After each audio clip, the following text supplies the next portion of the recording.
बंद खत्म कर दिया जाए। लेकिन दूसरी तरफ बिल्कुल क्लियर आदेश है कि जो भी एसोसिएशन या यूनियन मेंबर रजिस्ट्रेशन की है उसको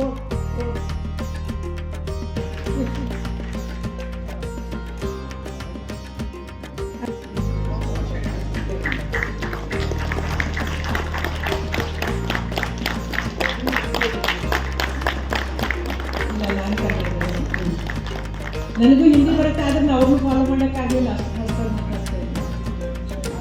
इस तरीके से जहाँ भी पॉलिटिकल मुद्दे, पॉलिटिकल के एजेंडे पे कहीं ना कहीं हमारी demand your restoration of OPS, so many efforts, so many seminar has been organized to adopt the UPS, but till then less than 1 lakh employee only.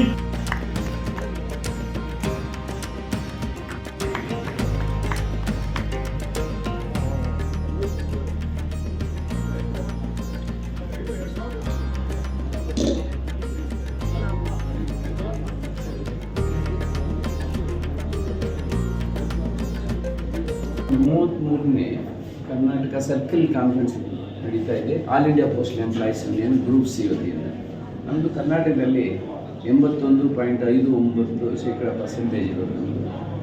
ಹಾಗಾಗಿ ನಮ್ಮದು ಮೆಜಾರಿಟಿ ಯೂನಿಯನ್ ಇರೋದ್ರಿಂದ ನಮ್ಮ ಡಿಮ್ಯಾಂಡ್ಸನ್ನು ಮೇಜರ್ ಆಗಿರುತ್ತೆ. ಪಾಲಿಸಿ ಮ್ಯಾಟರ್ಸಲ್ಲಿನೂ ನಾವು ಆ್ಯಕ್ಟಿವ್ ಪಾರ್ಟಿಸಿಪೇಟ್ ಮಾಡ್ತೀವಿ.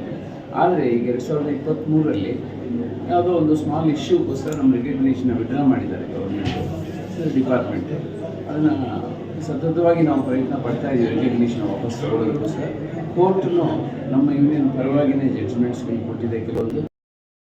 ಅದರ ಮೇಲೆ ನಮ್ಮದು ರಿಕಗ್ನಿಷನ್ ವಿಡ್ರಾ ಮಾಡಿದ್ದೀವಿ. ಸೊ ಅದಕ್ಕೆ ಸತತವಾಗಿ ನಮ್ಮ ಹೋರಾಟ ನಡೀತಾ ಇದೆ. 33ನೇ ಅಖಿಲ ಭಾರತ ಅಂಚೆ ನೌಕರರ ಸಂಘ ನಮ್ಮ ಏನು ಒಂದು ದೊಡ್ಡ ಸಂಘಟನೆ ಇದೆ.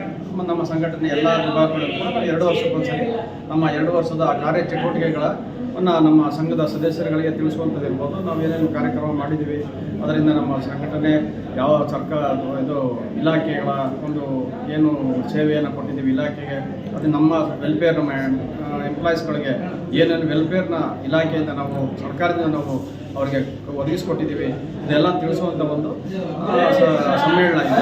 ಈ ಸಮ್ಮೇಳನದಲ್ಲಿ ನಮ್ಮಲ್ಲಿ ಎಲ್ಲ ಕರ್ನಾಟಕ ಎಲ್ಲ ಮೂಲೆಗಳಿಂದ ನಮ್ಮ ಕರ್ನಾಟಕ ಎಲ್ಲ ಪ್ರತಿಯೊಂದು ಮೂಲೆಗಳಿಂದ ನಮ್ಮ ಈ ಒಂದು ಸಮ್ಮೇಳನಕ್ಕೆ ಬಂದಿರ್ತಾರೆ.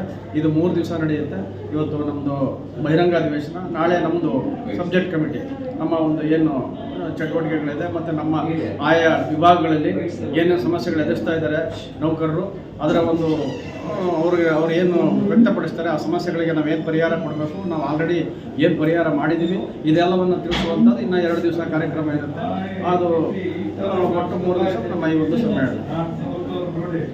ಸರ್, ಈ ಕಾರ್ಯಕ್ರಮ ನಡೆಸೋಕ್ಕೆ ಮುಖ್ಯ ಉದ್ದೇಶ ಏನು ಸರ್? ಉದ್ದೇಶ ನಾವು ಹೇಳಿದ್ರೆ ನಾವೀಗ ಸರ್ಕಾರದಿಂದ ಇರ್ಬೋದು ಇಲಾಖೆಯಿಂದ ನಮಗೆ ಬರಬೇಕಾದಂಥ ಸವಲತ್ತುಗಳನ್ನು ಅಥವಾ ನಮಗೆ ಏನು ಸಮಸ್ಯೆಗಳಿದೆ ಆ ಸಮಸ್ಯೆಗಳನ್ನು ಈ ಅಧಿವೇಶನದ ಮುಖಾಂತರ ಇಲಾಖೆಗೆ ತಿಳಿಸಿ ನಾವು ಏನು 3 ದಿವಸ ಏನು ಇಲ್ಲ ನಡೀತದೆ ಮತ್ತು ನಮ್ಮಲ್ಲಿ ಒಂದು ಕೊನೆಯ ಹಂತದಲ್ಲಿ ನಾವು ಒಂದು ರೆಸೊಲ್ಯೂಷನ್ ಪಾಸ್ ಮಾಡಿ ಯಾವ್ಯಾವ ನಮಗೆ ಸಮಸ್ಯೆಗಳಿದೆ ಆ ಸಮಸ್ಯೆಗಳಿಗೆ ಉತ್ತರ ಮತ್ತು ಪರಿಹಾರವನ್ನು ನಾವು ಇಲಾಖೆಯಿಂದ ಪಡ್ಕೊಳ್ಳುವಂಥ ಒಂದು ಕಾರ್ಯಕ್ರಮ ಇರುತ್ತೆ. ತಮ್ಮ ಪರಿಚಯ ಇಲ್ಲ ಸರ್? ತಮ್ಮ ಪರಿಚಯ ಇಲ್ಲ ಸರ್? ಒಂದು ನಿಮಿಷ. ಚಂದ್ರಸ್ವಾಮಿ ಅಂತ, ನಾನು ಅಖಿಲ ಭಾರತ ಅಂಚೆ ನೌಕರರ ಸಂಘದ ವಲಯ ಕಾರ್ಯದರ್ಶಿ, ಅಂದರೆ ಅದು ಸಂಘ ಅಧ್ಯಕ್ಷರು, ವಲಯ ಅಧ್ಯಕ್ಷರು. Thank you sir.